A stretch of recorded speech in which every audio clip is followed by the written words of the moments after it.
Ce soir, on revient particulièrement sur ce reportage diffusé lundi dernier chez nous. Vous avez vu en image les gendarmes déguerpir les jeunes en conflit avec la loi au camp 10 maisons à Lutassi. Eh bien, selon les dernières informations mises à notre disposition, ces jeunes déguerpis feraient partie d'une association de réinsertion des jeunes délinquants dirigée par une femme officiellement reconnue par les autorités du pays. Avant d'écouter son droit de réponse, revoyez tout d'abord ce reportage tourné le week-end dernier par Armand Sanza.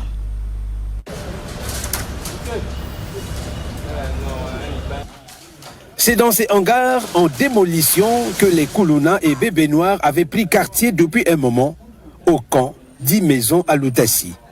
Ces jeunes ont été récupérés par l'association des artisans de Lutassi pour leur donner une formation qualifiante gratuite en menuiserie, en maçonnerie, en couture et en électricité dans le cadre de leur insertion professionnelle.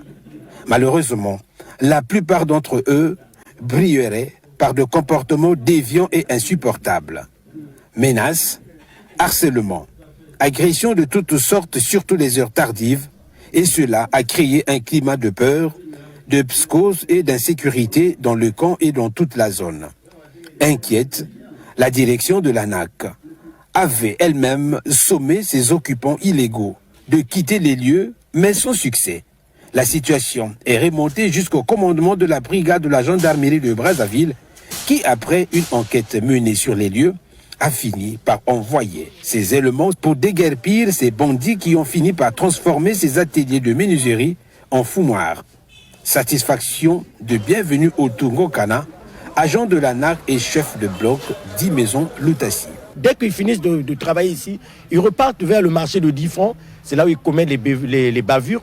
Ils reviennent vers les 4 heures du matin, minuit par là. Et c'est de n'importe quoi. Nous avons fait l'état à l'Irachi. Bien qu'on a sensibilisé la police, qu'il y a des fumoirs, et c'est un fumoir ici, il y a des Koulouna ici.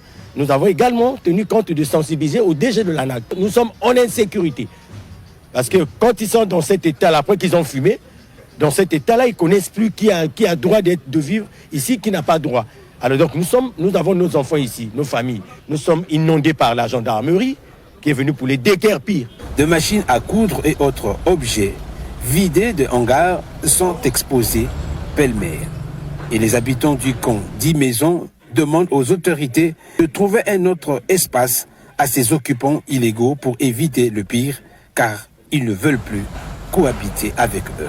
L'intervention qui peut aller de partout, nous vous interdisons pas qu'ils ne puissent pas être menuisiers.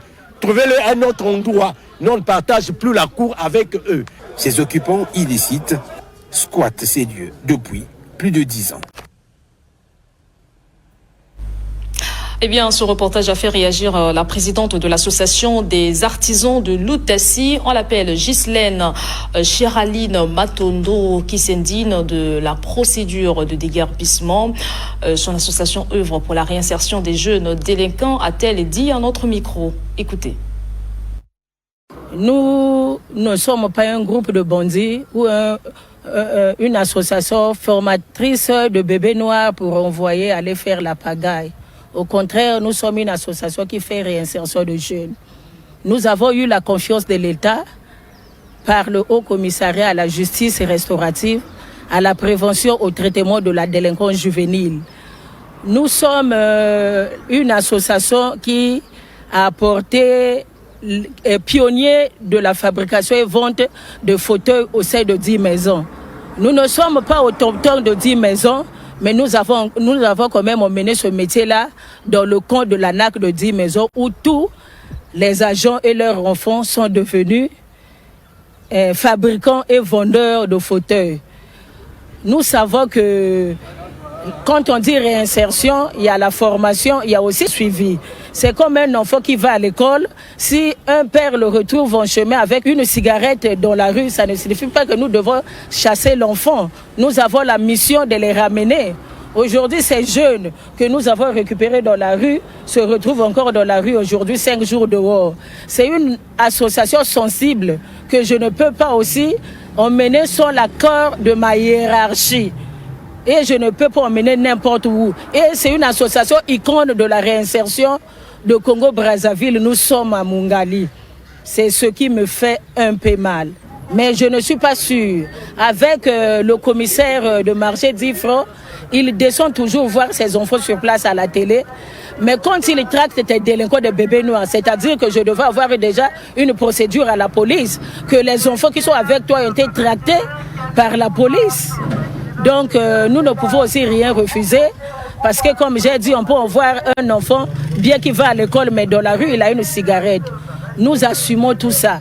Mais mon message est que le peu que les enfants-là ont déjà reçu dans le cadre de la réinsertion, les efforts que l'association a eu à effectuer dans le cadre de la réinsertion, qu'on ne les laisse pas dehors, surtout avec le profil.